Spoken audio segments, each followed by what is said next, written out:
Now look what we have here. Yo, I got next. We have the new schoolers and the top dogs standing together. No trash talking, no crimes being committed. Just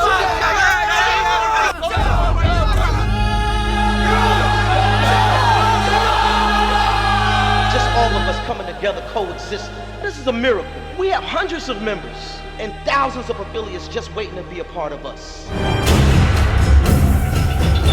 What's wrong? I'm scared, okay? I'm scared of losing to him again. My brothers and sisters, the movement is getting stronger. Can you dig it? Yeah! Why don't you just leave me alone?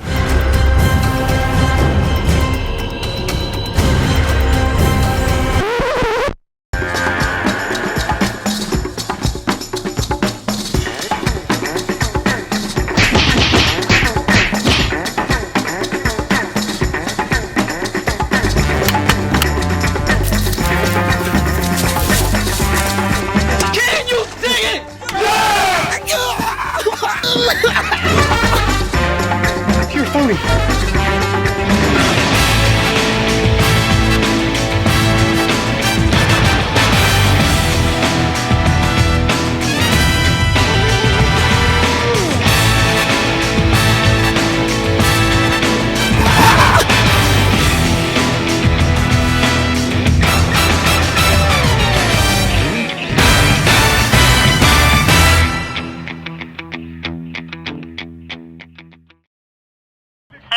Marbles, the day in the life of a top dog marvelist. It originated from a monologue in 1998. Came up with this vision. I woke up one day and I had this dream about gang members playing marbles. It's the life of a top dog marvelist. It's his life. What I like about this movie is that it gives everybody a chance to be good at something. You can be like the worst kid in school at doing nothing, but you can be a marble master. This is one of those underdog movies.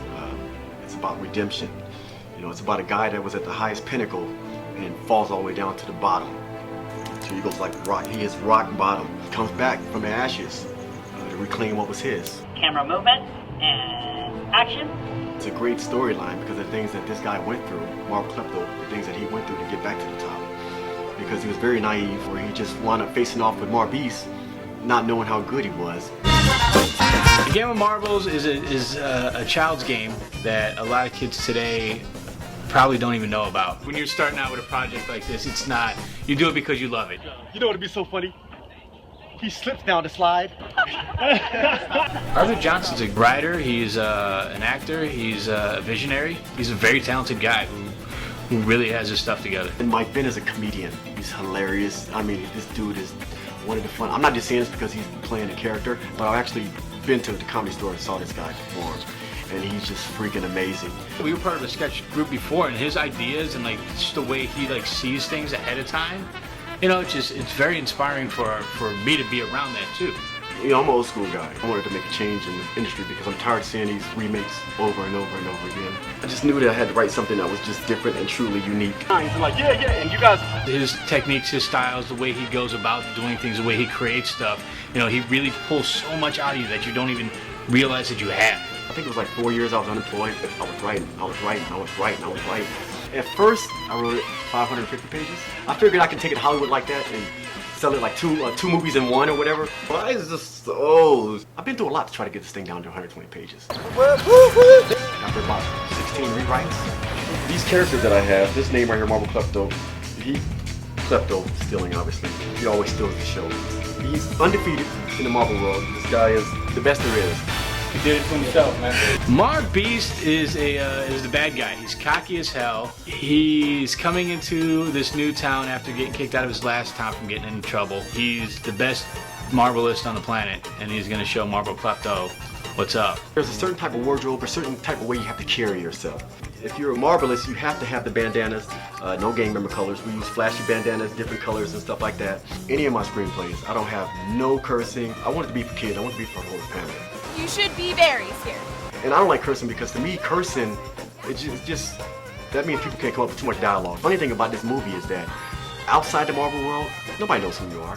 You know, you can be walking around with all these bandanas on. First thing your mom will look at you is like, boy, you better get in there and change your clothes. You can't blow bubbles like me. Yeah. But in the Marvel world, you're like a celebrity wearing that. Somebody call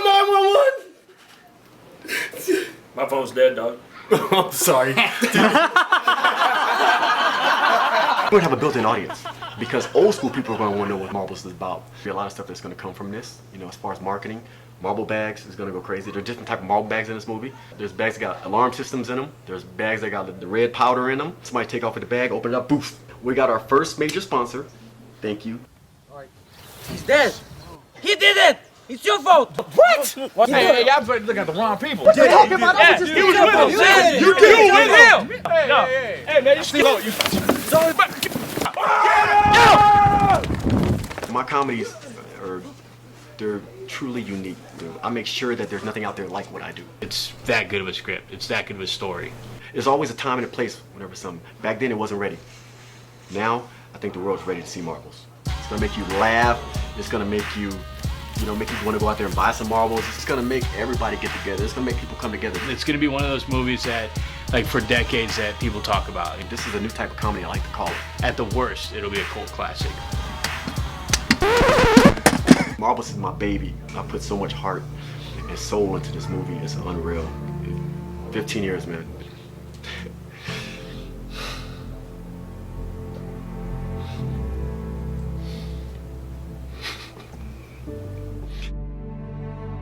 Sorry? Oh, that's my baby. I met her in 2008.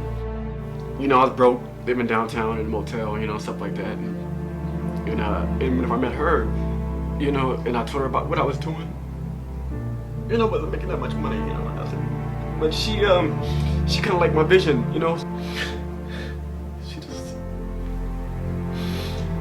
She stuck through that.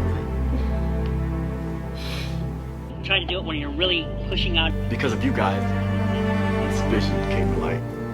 I can't thank everybody enough. No matter what anybody tell you, just do not give up. No matter if your family tells you, your friends. Don't ever give up, You just gotta stick with it. That's why it's so hard making this business, because a lot of people drop off, and you have to stick with your vision. Believe me, I'm a testament. It's been 16 years. I went 5 years without anything happening with this thing at all, period.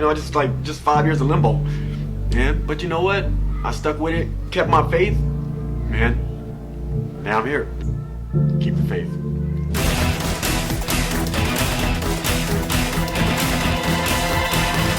When you go to see it, you're gonna have the time of your life. It's just one of those.